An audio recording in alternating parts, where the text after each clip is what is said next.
Aksi demonstrasi di Inggris meletus pada tanggal 13 September 2025 sebagai hak dan protes dari warga negara Inggris yang marah pada apa yang mereka anggap sebagai imigrasi yang tidak terkendali dan sistem peradilan dua tingkat. Namun, ini tidak mengejutkan. Situasinya seperti bom waktu yang menunggu untuk meledak dan tanda-tanda peringatan telah jelas selama bertahun-tahun atau mungkin puluhan tahun bagi siapapun yang memperhatikan. Jika Anda tidak memperhatikan atau tidak menyadarinya, izinkan saya melukiskan gambaran singkat tentang 2 dekade terakhir. Inggris telah mengalami gelombang imigrasi yang belum pernah terjadi sebelumnya dengan sejumlah besar imigran, terutama dari kalangan Muslim. Dari tahun 1997 hingga 2020, imigrasi menambahkan sekitar 7 juta orang ke populasi Inggris, yang mencakup lebih dari 4/5 dari total pertumbuhan selama periode ini. Hanya pada tahun menjelang pertengahan 2022, lebih dari 1.100.000 visa diberikan kepada warga negara non-Inggris, angka yang hampir setara dengan seluruh populasi Birmingham, kota terbesar kedua di Inggris.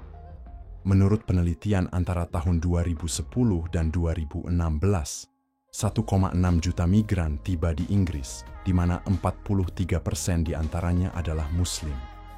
Hal ini berkontribusi pada melonjaknya harga rumah dan membuat semakin sulit bagi kaum muda untuk mendapatkan perumahan yang terjangkau.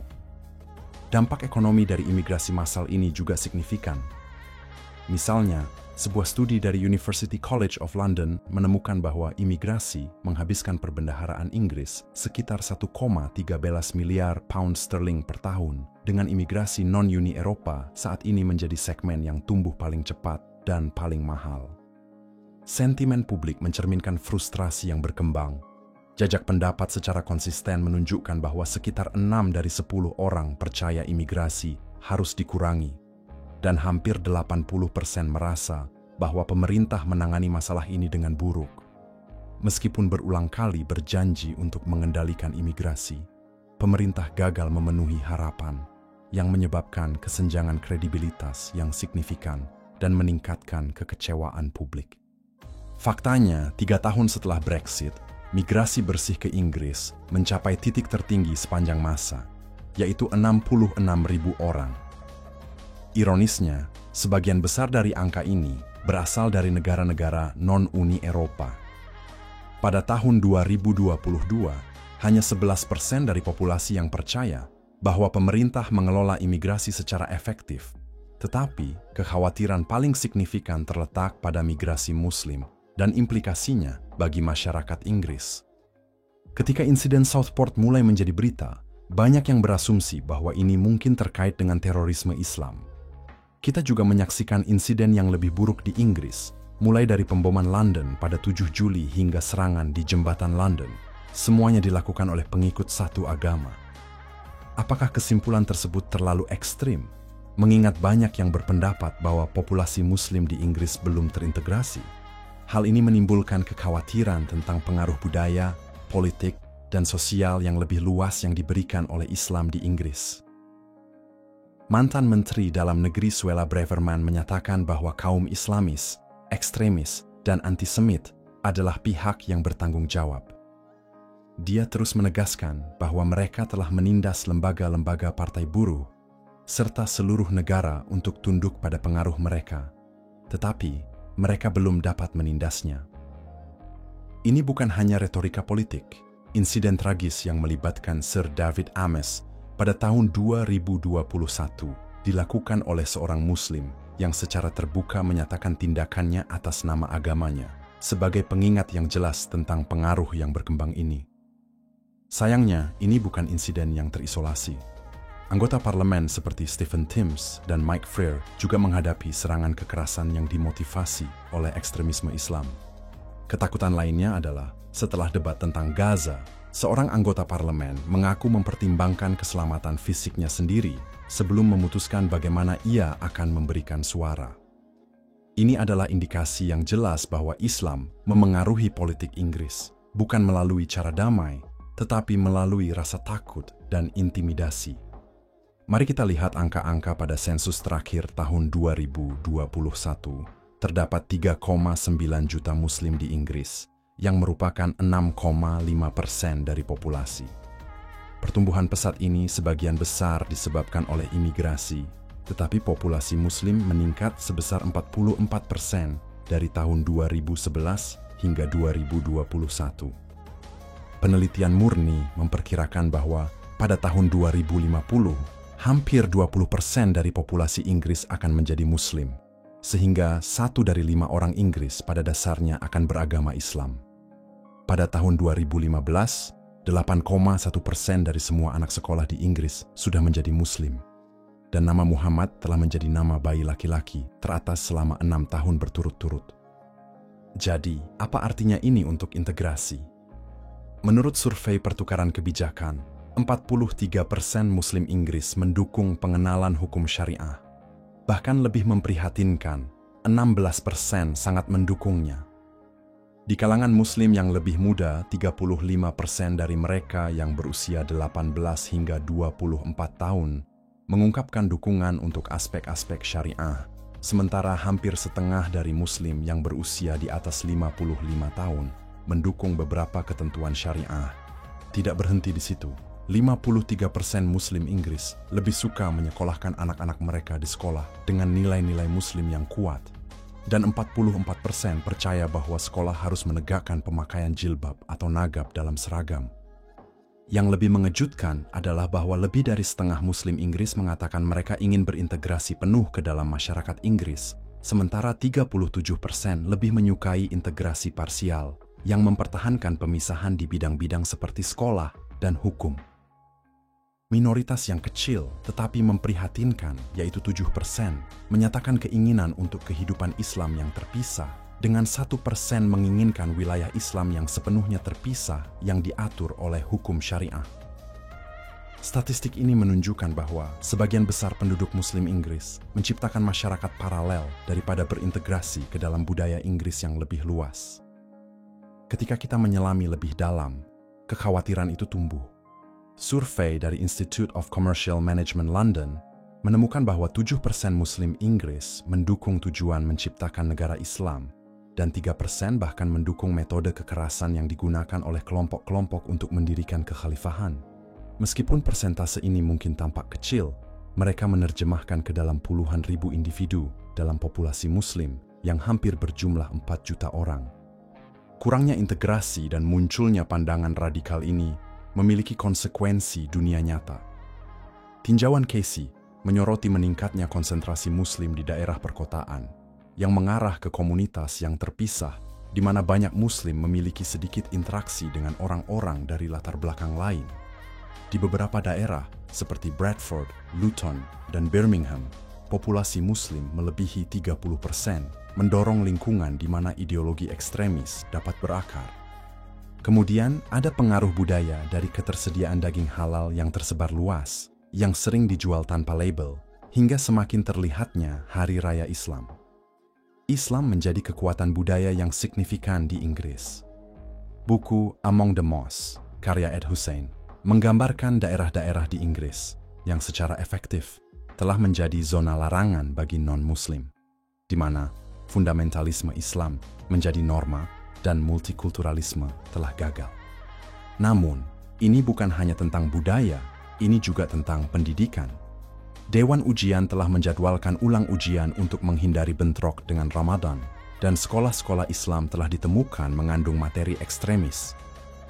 Ada beberapa contoh di mana orang tua Muslim telah berhasil memaksakan nilai-nilai agama mereka di sekolah-sekolah, mulai dari menegakkan penggunaan jilbab hingga memprotes pelajaran tentang kesetaraan gender dan homoseksualitas. Misalnya, pada tahun 2019, 600 murid dikeluarkan dari sekolah di Birmingham sebagai protes terhadap pelajaran yang mempromosikan hak-hak LGBT. Sekolah tersebut memiliki 98% siswa Muslim. Masalah ini meluas ke sistem penjara. Muslim secara tidak proporsional terwakili membentuk hampir 20% dari populasi penjara. Laporan menunjukkan bahwa literatur ekstremis didistribusikan di antara narapidana dan pengadilan syariah dilaporkan beroperasi di dalam sistem penjara. imam penjara ditemukan mendistribusikan materi ekstremis yang lebih berkontribusi pada radikalisasi daripada rehabilitasi. Kehadiran lebih dari 85 pengadilan syariah di Inggris telah menciptakan sistem hukum paralel de facto. Pengadilan-pengadilan ini sering mendiskriminasi perempuan dan non-muslim dengan putusan yang sangat kontras dengan hukum Inggris. Misalnya, kesaksian perempuan di pengadilan ini sering dianggap bernilai setengah dari kesaksian laki-laki. Lalu, bagaimana dengan ancaman keamanan? Badan Intelijen Inggris telah mengidentifikasi sekitar 43.000 orang yang berpotensi menimbulkan ancaman terorisme, di mana 90% diantaranya adalah Muslim. Memantau semua individu ini praktis mustahil mengingat sumber daya yang tersedia untuk Badan Intelijen Inggris. Laporan Terorisme Center 2023 menyoroti bahwa terorisme Islam menyumbang sekitar 67% serangan sejak tahun 2018 dan mencakup 75% dari beban kasus, di mana Islam menjadi sangat tidak sesuai dengan nilai-nilai Barat, setidaknya pada tingkat fundamental. Jika Anda tidak percaya, lihatlah mayoritas Muslim dan negara-negara di seluruh dunia. Dari kebebasan berbicara, kebebasan beragama, hak-hak perempuan, hak-hak gay, hingga pendidikan, mereka tertinggal jauh di belakang. Inggris jelas berada di persimpangan jalan di sini. Pemerintah konservatif mereka tidak dapat menemukan solusi dan membiarkan kemenangan telak partai buruh dalam pemilihan terakhir.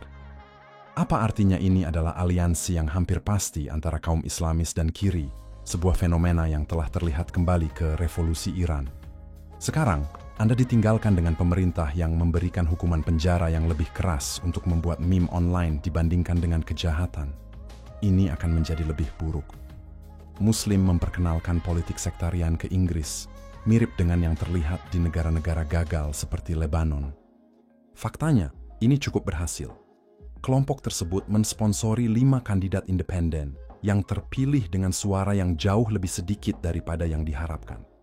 Coba tebak apa yang mereka rencanakan untuk permulaan. Memperkenalkan undang-undang penistaan agama Islam di pintu belakang dengan mengadopsi definisi fobia Islam yang meresap. Namun, tujuan utamanya adalah Gaza, dengan demografi memainkan peran penting dalam demokrasi.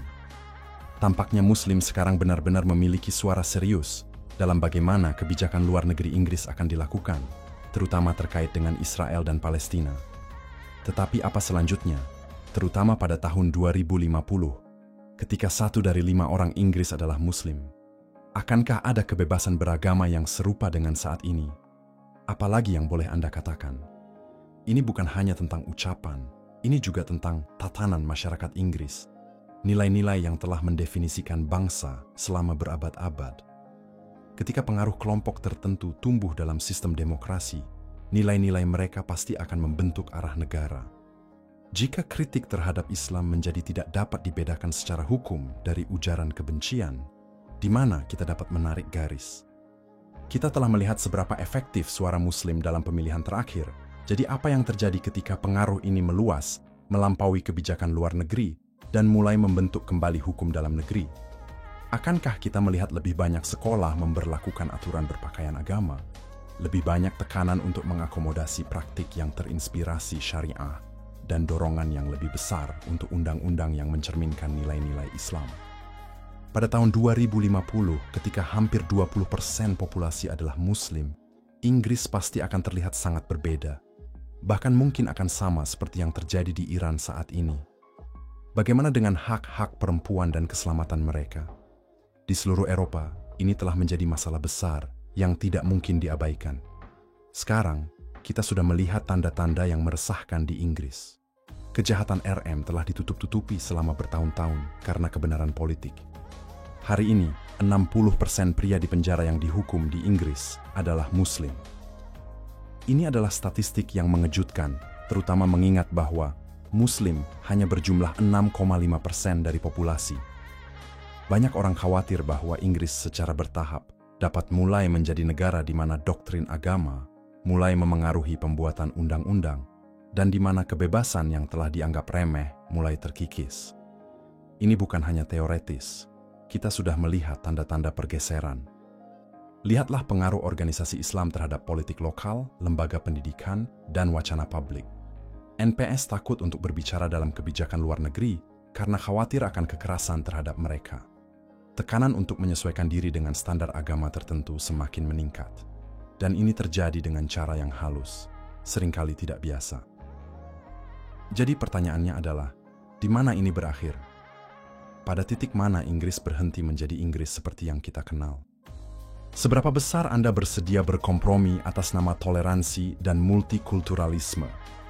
Ini sebenarnya telah terjadi secara historis berkali-kali sebelumnya. Ambil contoh Lebanon. Hanya seabad yang lalu, orang Kristen merupakan lebih dari 80% dari populasi.